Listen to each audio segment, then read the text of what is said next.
Hello friends, मु full आज गोटे नुआ रेसिपी बनवाक जाऊँगी जो मु फुल को टिकी टिकी कर काटी अल्प तेल नाली होला पर्यंत भाजी देछि। तापर मुझे तेल सोरिष जीरा पियाज और कैप्सिकम देकी अल्प समय नाली हवा पर्यंत भाजी नहीं। या भाज सारापर टमाटो और धनिया पत्र काटिक रखीदे से टमाटो आड कली। टमाटो पकड़ सांगे सांगे आम लुण हलदी लंका काश्मीर लंका यही चार्टा जिनस पकई सारापर एमती देख लुक एमती आसो। एमती आसारापर एवं पूर्व रखी फुल आनी पकई एवं पकईकी टे घाटी दबा।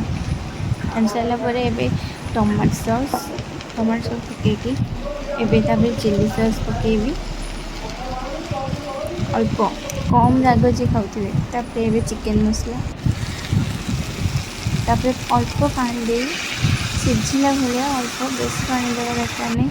अल्प पानी दे धनिया पत्र अल्प जी काटी रखिए पकईदे गोटे ढांकुणी घोड़देवे केवल सिझापी। सिझी सारापर देखो मोर तो ये फुल बहुत बढ़िया से सिझी जाइए। मुझे अल्प समय भाजीदेवी मैंने पानीटा मरला पर्यंत पानी मरीगला तार पूरा ठीक ठाक आसो लुक एवं देखिए।